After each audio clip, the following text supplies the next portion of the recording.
quero saudar a toda a igreja, todos os irmãos, com a paz do Senhor Jesus. Convidar aqueles que puderem para colocarem-se em pé, lermos um texto na palavra do nosso Deus. Vamos abrir a palavra do Senhor no Evangelho de Jesus Cristo, segundo o que escreveu Mateus, capítulo 18.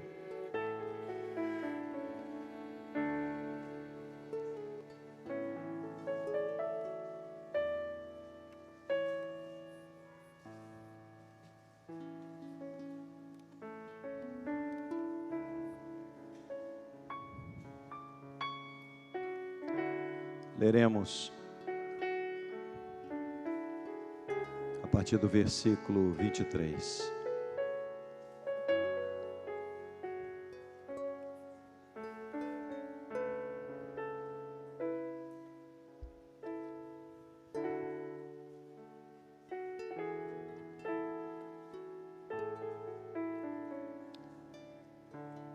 Leamos, irmãos. Por isso o reino dos céus pode comparar-se a um certo rei que quis fazer contas com seus servos.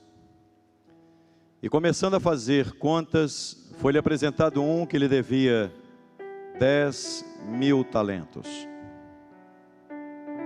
E não tendo ele com o que pagar, o seu senhor mandou que ele e sua mulher e seus filhos fossem vendidos, com tudo quanto tinha, para que a dívida se lhe pagasse.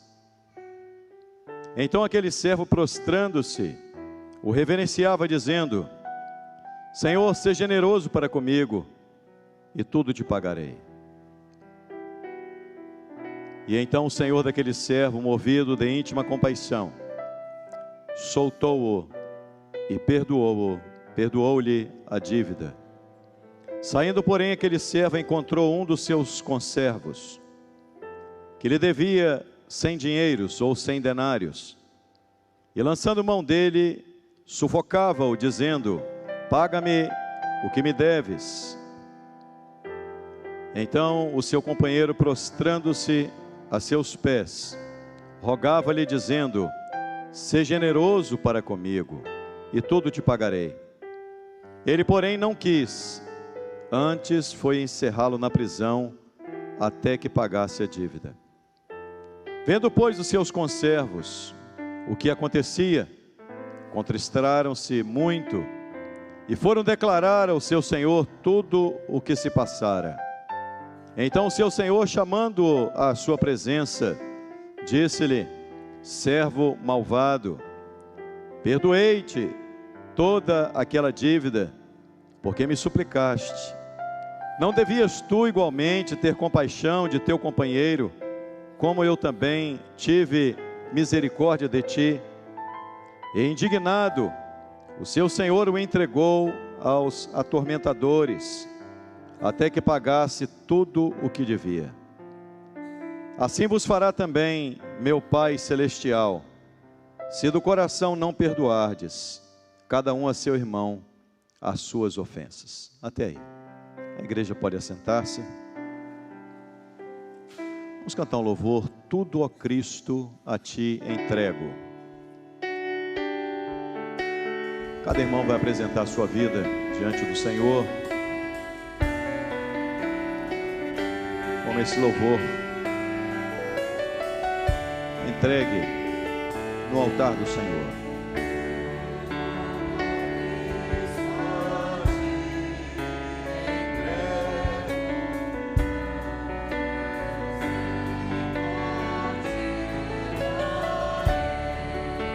Amém.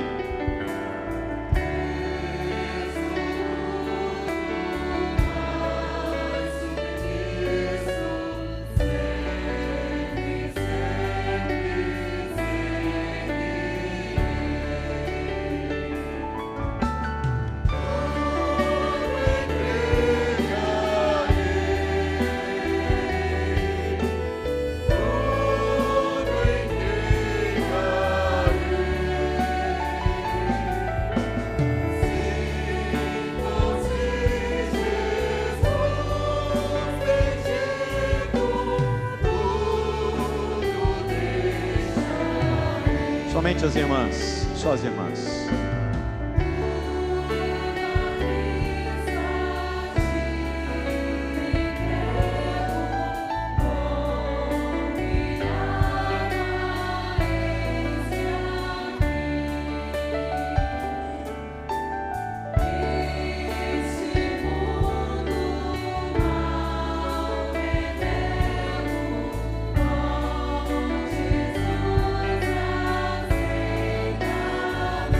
A igreja toda.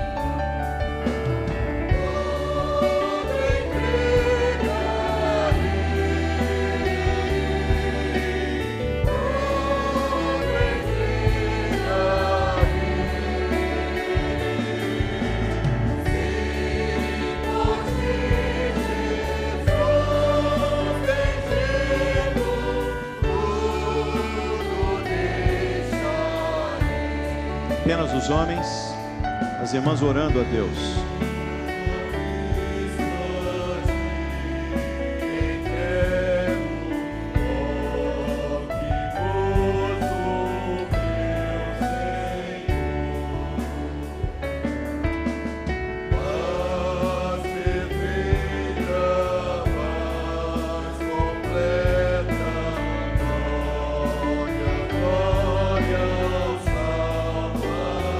A igreja, irmãos.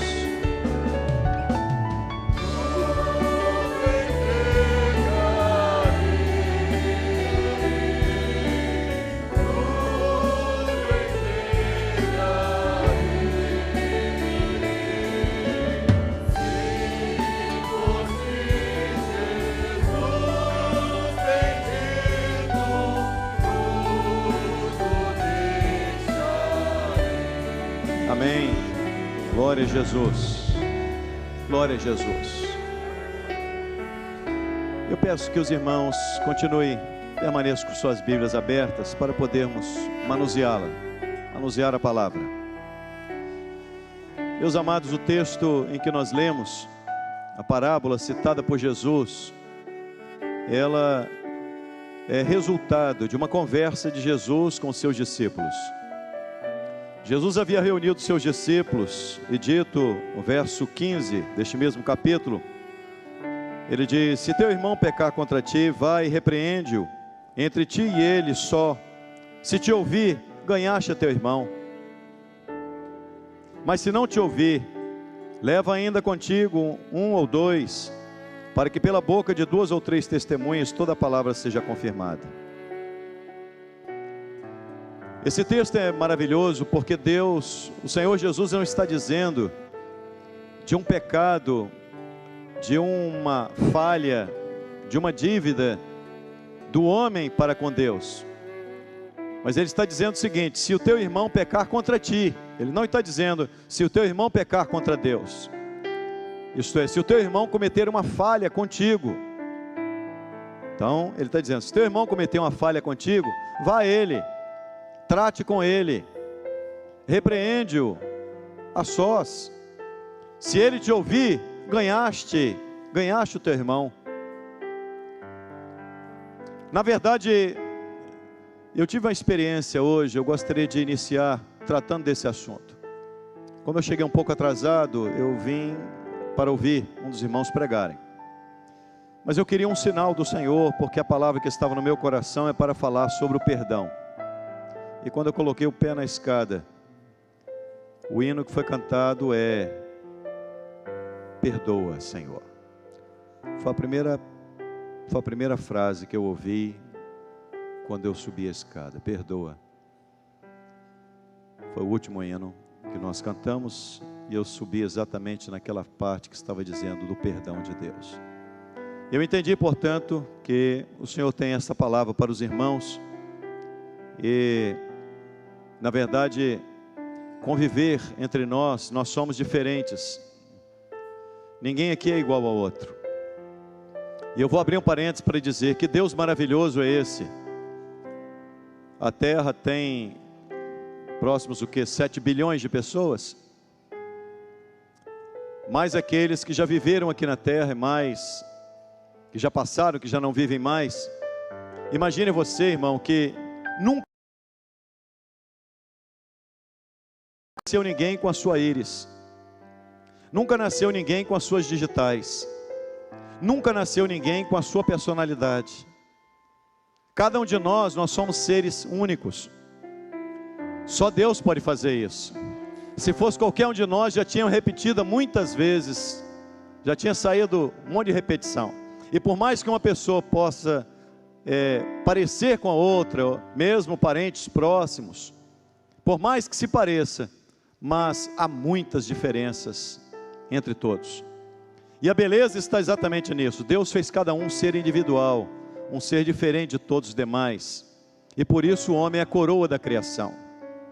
Agora, conviver com as diferenças é que é a dificuldade. As diferenças são saudáveis, mas conviver com elas, muitas vezes, passa por um viés de você aprender a conviver, aprender a relevar. Na verdade, isso acontece muito em casamentos, e muitos casamentos, eles se esvaem e se acabam, e caminham para a derrota, exatamente porque as pessoas são diferentes. E é difícil muitas vezes você conviver com a diferença do outro, porque na maioria das vezes nós queremos que as pessoas façam o que nós queremos, e nós fazemos para as pessoas não o que elas querem, mas o que para nós é importante. Agora, nesse relacionamento interpessoal, nesse relacionamento entre irmãos de igreja, entre familiares, é algo extraordinário você saber que quando alguém falha com você, a orientação de Jesus é: chame-o em particular, exorte a seu irmão, isso é, converse com seu irmão, repreende-o em particular. E se você conseguir convencer o teu irmão, ganhaste a teu irmão. Olha que coisa extraordinária, irmãos. Na maior parte das vezes acontece exatamente o contrário. Nós vivemos numa sociedade em que as pessoas falam bem dos outros pela frente e por trás, totalmente diferente daquilo que a Bíblia ensina. A Bíblia está dizendo uma coisa: se você tem que repreender o irmão, repreende-o na frente. Se você tem que elogiar, elogie-o por trás. Mas quando você quer viver o contrário disso, e na grande maioria da nossa sociedade, se vive exatamente isso: se elogia pela frente e se destrói a pessoa, e malha a pessoa, e calunia a pessoa até por trás. Mas a Bíblia orienta, olha como a igreja ela caminha na contramão do mundo. Enquanto o mundo tem esse tipo de atitude, a igreja tem que tipo de atitude? Chama o teu irmão em particular, conversa com ele, diz a ele o que é preciso de ouvir. E aqui eu vou abrir um parênteses para dizer uma coisa: muitas vezes o problema não está em dizermos o que as pessoas precisam de ouvir. Muitas vezes o problema não está em falar aquilo que precisa ser falado. O problema está muitas vezes em como se fala o que precisa ser falado. Você tem várias maneiras de falar a mesma coisa. Você pode falar a mesma coisa sendo educado, sendo gentil, sendo nobre, sendo cavalheiro, sendo dócil, sendo meigo. E você pode falar a mesma coisa, mas sendo ignorante, destratando, pisando, né? Dando coice. Falando a mesma coisa. E às vezes as pessoas que agem assim precisam de ser tratadas. Esse tipo de gente precisa ser tratado. Se você tem um familiar que às vezes age com esse tipo de atitude, chame em particular e diga assim: olha, você está usando as palavras certas da maneira errada. Ninguém te atende desse jeito e ninguém aceita isso. Então, a coisa mais gloriosa na palavra de Deus é sabermos uma coisa: primeiro, estamos na contramão do mundo. Caminhamos numa direção totalmente oposta ao mundo. Porque quando alguém falha, chama em particular e diz: você falhou, não está certo isso que você fez, corrige isso, isso não é bom. E quando o irmão sair de perto de você, diz: que pessoa boa, que pessoa de valor, que pessoa que tem valores. Continuemos aqui, irmãos, a ler. E diz a palavra então, vou adiantar um pouquinho. Então Pedro, verso 21. Então Pedro, aproximando-se de Jesus, disse assim: Senhor, até quantas vezes pecará meu irmão contra mim e lhe perdoarei? O tema da conversa que Jesus estava tendo com seus discípulos era o perdão, era o relacionamento dos discípulos entre eles. Então Pedro queria saber o seguinte: qual qual é a quantidade de vezes que eu devo perdoar? Isso por vezes se vê, não apenas na Bíblia, nesse personagem bíblico, Pedro, mas se vê em outras pessoas.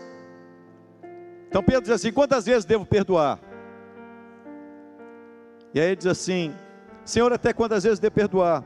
Ele diz: Jesus, não te digo até 7, mas... Pedro diz assim: até 7, ele diz: não te digo até 7, mas até 70 vezes 7. Já tem gente calculando. Eu fico imaginando. Na hora que eu li 70 vezes 7, irmão, 7 vezes 7, 49. Com um zero daqui, 490. Bom, eu já perdoei fulano, acho que por volta aí de uns 470. Está chegando no limite dele. Não é bem isso não, irmão. Não é isso que Jesus queria dizer. Porque 7 dentro da palavra de Deus fala da perfeição de Deus. 7 fala de uma atitude perfeita, disso é, de um homem que é capaz de perdoar, um homem que é capaz, que sempre está disposto a estender a mão, que sempre está disposto a ajudar aquele e tratar das coisas com perdão. E eu vou abrir um parênteses para dizer uma coisa: quem não perdoa é doente. Quem não perdoa é uma pessoa doente. Geralmente são doentes.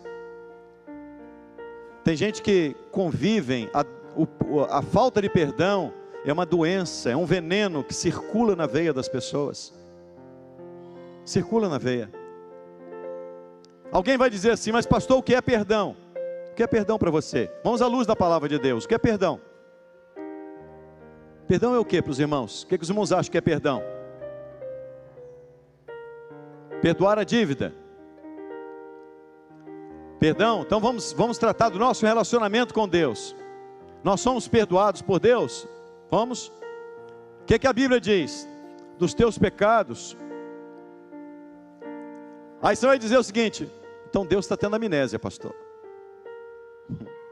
Não é a amnésia que Deus está tendo, não. Ele está dizendo o seguinte: aquilo que eu te perdoei, a dívida que eu apaguei, está apagada. Isso é, eu não vou tratar mais com você dessa dívida. Então você quer saber quando você ainda não perdoou? Quando você precisa de voltar àquele assunto e tratar de novo. Perdão não significa que você teve uma amnésia, né? Você tem uma tecla del na cabeça e você apertou a tecla e você nunca mais se lembra daquilo. Isso é perdão. Não, só se você estiver sofrendo de Alzheimer, aí é outra coisa, irmão. Mas do contrário, eu creio que ninguém tem a tecla del na cabeça. Apagar. Perdão é quando você consegue tratar novamente com a pessoa sem que aquilo manifeste em você um sentimento de revolta, de revide, de contrapor. Ainda tenho, tem sempre uma ponderação a fazer, não perdoou. Se tem uma ponderação, se tem alguma coisa a reparar ainda, é porque aquilo ainda é uma ferida aberta, não foi cicatrizada. E o perdão é cicatriz, o perdão é um bálsamo para cicatrizar feridas. E o perdão, eu reitero, perdão é um bálsamo que cicatriza feridas. O perdão é aquilo que de mais precioso e de mais glorioso Jesus vem ensinar. O perdão é algo tão maravilhoso que quando pediram a Jesus, eu fico imaginando que Jesus certamente foi o maior de todos os pregadores. Ninguém nunca pregou como Jesus.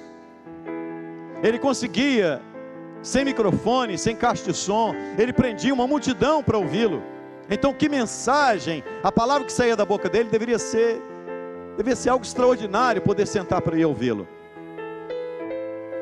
Mas os discípulos, quando foram ter com ele, não pediram a ele assim: ensina-nos a pregar. Não pediram.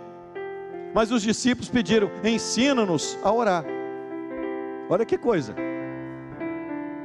Quando Jesus começou a ensinar sobre oração, Jesus incluiu no ensino da oração o perdão.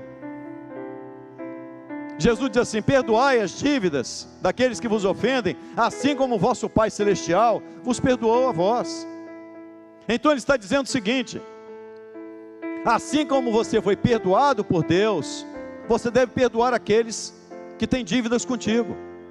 E aqui voltemos para a parábola então. Nós estamos falando de dívida. Então Jesus, então, após esta pergunta, este questionamento de Pedro, quantas vezes devo perdoar? 7 vezes? Ele disse, não, Pedro, 70 vezes 7. Pedro, você deve perdoar tantas vezes quantas você recebeu o perdão de Deus. Tem alguém aqui que já parou de receber o perdão de Deus? Você depende do perdão de Deus, irmão, igual eu? Então continue a perdoar. Enquanto Deus estiver perdoando, você deve continuar a perdoar. Porque sem o perdão, eu sinto informar, irmão, não existe oração. Não adianta que essa oração não chega nem no teto. E é por isso que tem relacionamentos que eles caminham e as coisas não andam dentro de casa. Já se passaram tantos anos, e a pessoa é incapaz, e volta a lembrar aquilo. O jeito está no leito do hospital, quase morrendo, diz assim, mas há 38 anos atrás, eu me lembro quando você falou, 38 anos, você está lembrado disso ainda? Há corações que estão doentes, há pessoas que deixam transitar no seu sangue essa doença. Voltemos ao texto. Começando então a fazer contas. Olha bem, o reino dos céus é o quê? O reino dos céus é um acerto de contas. O reino dos céus é um acerto de contas. Todos nós vamos passar por esse acerto de contas. Todos nós devemos comparecer ante o tribunal de Cristo para acertarmos as contas. E diz a Bíblia, e começando a fazer contas, foi-lhe apresentado um que lhe devia 10.000 talentos. 10.000 talentos são 60 milhões de denários. Sabe o que significa, irmãos? Significa que aquele que devia ao seu conservo, devia uma dívida 600 mil vezes menor do que ele devia ao seu Senhor. Comece a imaginar a sua dívida com Deus enquanto eu vou pregando. Comece a imaginar de onde Deus te tirou. Vai na sua mente. Comece a imaginar como Deus te transformou. Comece agora para trazer à memória, irmãos, a paciência de Deus com você. Quantas vezes depois de salvo você falhou? Quantas vezes depois de servo de Deus você cometeu falhas? Quantas vezes você cometeu falhas que você nunca gostaria que as pessoas soubessem? Mas Deus sabe, e Ele nunca te expôs. Ele nunca te expôs. Ele simplesmente apaga a dívida. Ele perdoa a dívida. E apresentou-lhe então um que lhe devia 10.000 talentos, 60 milhões de denários. 60 milhões de denários dá 150 mil anos de vida. Em Israel, por cada dia de trabalho se recebia um denário. Por cada dia de trabalho. Então cada dia trabalhado era um denário. Faça as contas. O cidadão devia 60 milhões de denários. Ele precisava de viver 150 mil anos, economizando todo o dinheiro que ele trabalhasse, sem comer, sem pagar conta alguma, para pagar essa dívida. Aí aquele senhor que fez as contas, disse assim, não tendo ele com que pagar, o seu senhor mandou a ele, a sua mulher e seus filhos, fossem vendidos com tudo quanto tinha, para que a dívida se lhe pagasse. Você não teria família. Sabe o que Deus está dizendo? Não é apenas a dívida, não seria cobrada apenas de você, seria cobrada da sua família. Você e a sua família jamais teriam condição de pagar essa dívida. E diz a Bíblia então, aquele homem que era o credor da dívida, aquele rei que fez conta com seus servos, ele viu quando o servo então se prostrou ante ele, e disse, Senhor, seja generoso para comigo e tudo te pagarei. Agora olha bem, irmãos, eu quero fazer uma pergunta aos irmãos aqui, leia comigo esse texto, verso 26, olha o que o servo diz para o rei, seja generoso para comigo e tudo te pagarei. Eu pergunto agora, ele teria condição de pagar sim ou não?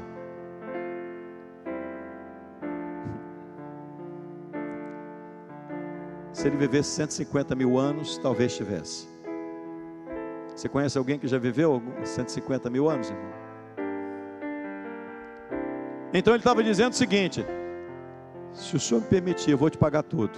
Seja generoso para comigo. Então o Senhor daquele servo, movido de compaixão, olha bem, essa expressão bíblica, movido de íntima compaixão, é uma expressão profética, porque foi esse sentimento, a íntima compaixão de Jesus, que se entregou na cruz do Calvário por nós. Então quando ele diz assim, aquele Senhor movido de íntima compaixão, ele está dizendo o seguinte: o meu filho movido de íntima compaixão, ele foi à cruz do Calvário, e ele pagou por você a dívida que você me devia. Movido de íntima compaixão, soltou e perdoou-lhe a dívida. Oh, que maravilha! Como é bom, irmãos, nós estamos aqui no culto sabendo que Deus apagou a nossa dívida. Como diz a carta aos Colossenses, Ele rasgou o escrito de dívida, Ele cancelou o escrito de dívida, e Ele cravou a cédula da nossa condenação. Ele rasga o escrito de dívida, e Ele crava a cédula da condenação na cruz. Nenhuma condenação há para aqueles que estão em Cristo, foram perdoados pelo sangue inocente. O Senhor, movido de íntima compaixão, te perdoou. Hoje você está na igreja, irmão, não tem nada mais glorioso do que ser um perdoado. As pessoas têm sentimento de muita alegria por muitas coisas, mas o sentimento de maior alegria que deve haver no coração do crente é: fui perdoado, o meu Deus me perdoou. Se Ele não me perdoasse, eu estaria perdido, mas Ele me perdoou. Perdoou toda a dívida, não perdoou alguma dívida não, perdoou toda a dívida. Perdoou-lhe a dívida. Saindo, porém, aquele servo, olha bem, o cidadão acabou de receber um perdão aqui, aí sai da presença do rei e encontra alguém que o devia. Funciona mais ou menos assim: acabou o culto, o sujeito saiu do culto, perdoado, que bênção, glória a Deus, deu glória, aleluia, bendito é o Senhor, chorou. Acabou de sair do culto, encontrou alguém lá fora, disse: ô irmão, aquele negócio que pai, você me perdoa, falhei com você, né? Não, perdoa não. Ué, você acabou de ser perdoado, você saiu do culto agora, você acabou de estar diante do Rei da Glória, e o Rei te perdoou. Agora olha bem, que coisa terrível é a falta de perdão, hein? Tem gente que brinca com isso, tem gente que brinca de evangelho. Eu fico imaginando que, eu já disse isso em outras oportunidades, o céu reserva surpresas, hein? Tem muita gente aqui na terra que é crente, que infelizmente a Bíblia diz que não vai subir. Das 10 virgens, 5 eram prudentes e 5 eram loucas. 5 entraram para as bodas, outras 5 não entraram. 50%, irmão. 2 estavam no campo, um foi tomado, outro foi deixado. 2 estavam na cama, um foi tomado, outro foi deixado. 2 estavam na mó, uma foi tomada, outra foi deixada. 50%. Não estou falando aqui de gente que vive na idolatria, na feitiçaria, não estou falando disso não. Eu estou falando as 10 virgens, as 10 estavam juntas. Os 2 estavam no moinho, estavam juntos. Os 2 estavam na cama, estavam juntos. Os 2 estavam no campo, estavam juntos. É gente que convivia debaixo de um teto chamado cristianismo, convivendo debaixo da mesma congregação. Tem muita gente brincando de ir para o céu, guardando sentimentos, envasilhando o mal, envasilhando a maldade, articulando a maldade. Isso não dá para crente, né? Ou não dá para o servo de Deus. Para o crente até que dá. E eu digo mais, hein? Até o diabo crê e estremece diante de Deus. Tem crente que mal crê, nem estremecer estremece. Seja generoso para comigo e tudo te pagarei. Olha aqui o conservo dele. Conservo quer dizer, somos servos de um mesmo rei, somos servos de um mesmo Senhor. Isso quer dizer a palavra conservo, isto é, somos servos iguais, isto é, o mesmo que é o seu patrão é o meu também, o mesmo que é o seu Senhor é o meu também, somos conservos. Então seu companheiro, prostrando-se aos seus pés, verso 29, rogava-lhe dizendo: seja generoso para comigo e tudo te pagarei. A mesma frase que ele disse para o Senhor, mesma coisa. Só que ele devia, verso 28, saindo porém aquele servo, encontrou um dos seus conservos que lhe devia quanto? 100 dinheiros. A dívida que nós temos de um para com o outro, irmãos, é uma dívida pagável. É pagável. Se por cada dia de trabalho se recebia um dinheiro ou um denário, dever 100 denários ou 100 dinheiros é uma dívida pagável. Você pode pagar. Pode apertar um pouquinho, mas você consegue pagar. Significa que tudo aquilo que nós falhamos de um para com o outro é suportável, é pagável, é perdoável. Devia 100 dinheiros. E ele, lançando mão, sufocava, dizendo... Você já viu alguém sufocar o outro porque o outro falhou? Você já viu alguém, irmão, imprensar o outro na parede, sufocar? Não, você...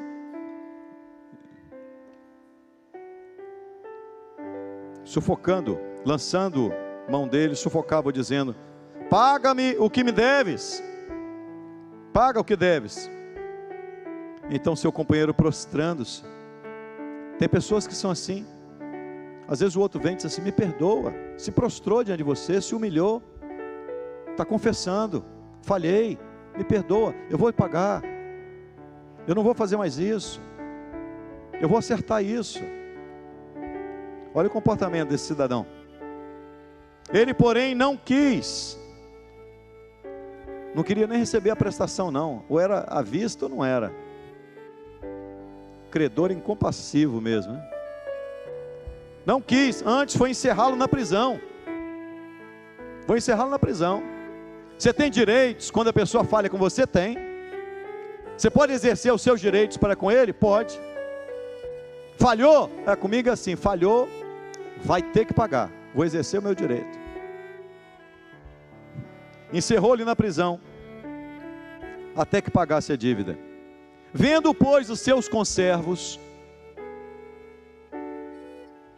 Alguém vai dizer assim: rapaz, os conservos aqui contristaram-se, foram declarar ao Senhor tudo o que tinha acontecido. Meus irmãos, a Bíblia diz que nós estamos rodeados por uma nuvem de testemunhas. Tudo que você faz, esse ambiente aqui está repleto de seres celestiais. Aquilo que você faz, os nossos conservos, anjos, estão presentes para levar diante do Senhor a maneira como você tratou o seu irmão. Somos conservos. Sai alguém aqui do culto, vai lá e diz assim: Senhor, tem misericórdia, olha como é que o irmão tratou o outro. Que falta de respeito, que o irmão se desculpou. Agora vamos ver a recompensa aqui, ó. Então o seu senhor, chamando à sua presença, disse-lhe: servo malvado, perdoei-te toda aquela dívida, porque me suplicaste. Não devias tu igualmente ter compaixão do teu companheiro, como eu também tive misericórdia de ti? Olha que coisa extraordinária, irmãos. Deus não apenas nos perdoou, Ele está dizendo o seguinte: eu te perdoei para servir de exemplo para você. Sabe qual é o seu exemplo? Sabe qual é o seu parâmetro? Cristo. Sabe qual é o seu parâmetro para a sua vida espiritual? Cristo. Ah, pastor, eu não vou perdoar porque fulano me perdoa. O problema é dele, deixa ele continuar envenenado. Perdoa você e vai viver a sua vida, irmão. Vai ser liberto, vai ser feliz. Recebe o bálsamo. Às vezes nós imaginamos assim: ah, mas toda hora eu que tenho que perdoar. E inverte-se a situação. Não é o perdoado que é feliz, não. É o perdoador. Porque você faz aquilo que você aprendeu no primeiro dia que você entrou na igreja, que você sentiu o peso do seu pecado. Você sentiu que você não merecia a bênção de Deus. Você sabia que você estava aqui, mas que você não era digno de estar aqui. Você não era digno de ser recebido por Ele. A sua falha te impedia. E Ele nunca te expôs. Mas em secreto você virou-se para Ele e disse: meu Deus, me perdoa. Ah, Senhor, me perdoa. Muda a minha vida. E o Senhor te perdoou, irmão, como me perdoou.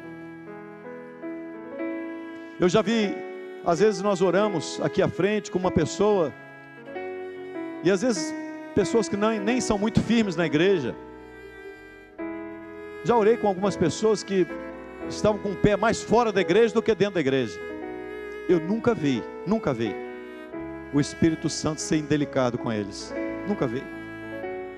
Eu nunca vi o Espírito Santo expor, ridicularizar alguém. Nunca vi. Ele é nobre. Ele é gentil. Ele colhe lágrimas. Ele cicatriza feridas. Ele é o bálsamo de Deus. Há relacionamentos que estão doentes porque não aprenderam a viver a palavra. Por isso adoecem. Diz a palavra de Deus: não devias tu, isso é, o teu exemplo sou eu sou o teu exemplo. Não devias tu igualmente ter misericórdia como eu tive de ti? Deus tem uma forma didática de nos ensinar. Deus não ensina apenas com palavras, irmãos. Deus ensinou com atitudes. Aí você vai para a palavra de Deus, você vai ver uma coisa. Quando Jesus estava na cruz do Calvário, e Ele olhou para aqueles que achincalhavam dele, que o haviam crucificado no madeiro, Ele disse assim: Pai, perdoa-lhes. Ele poderia do alto da cruz dizer assim: Pai, condena-os. Mas com toda a dor, Ele olha para aquele povo e diz: Pai, perdoa-lhes. Eles não sabem o que fazem. Aí você quer ver exemplo de servo de Deus? O primeiro diácono que foi morto apedrejado, o primeiro mártir da igreja, Estevão. Quando ele estava sendo apedrejado, diz a palavra que ele caiu de joelhos, olhou para o céu e disse: eis que vejo os céus abertos, e o Senhor Jesus está em pé me esperando. Ele olha, e as últimas palavras dele foram semelhantes às de Jesus: Pai, perdoa-lhes. Olha que homem.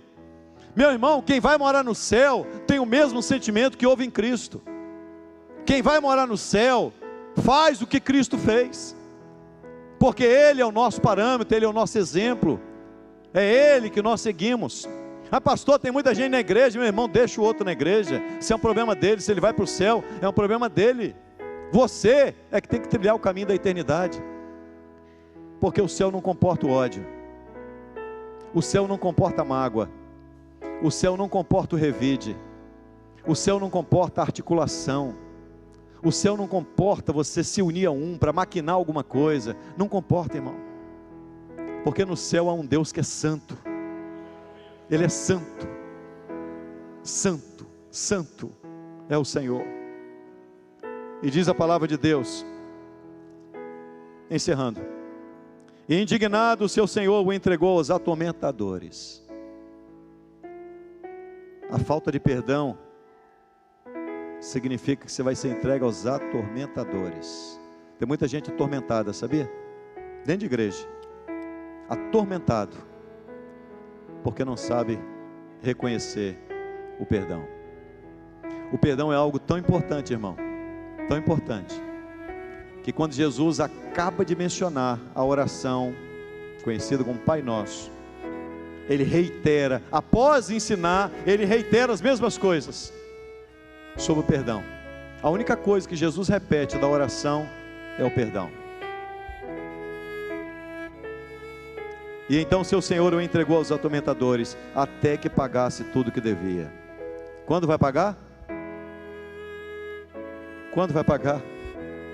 60 milhões de denários. Quando vai pagar? Nunca. Vai ser entregue até quando aos atormentadores? Para sempre. Porque se está entregue ao atormentador, não tem como produzir mais nada. Assim também vosso Pai Celestial, se de coração não perdoardes cada um a seu irmão, assim vos fará vosso Pai, se não perdoardes as ofensas do seu irmão. Há crentes atormentados, porque não entenderam o que é perdão. Vamos fechar os olhos. Ore por você. Me ajude a viver a tua palavra, Senhor. A Bíblia é um livro extraordinário para pregar. Mas se você quer ir para o céu, você precisa de viver.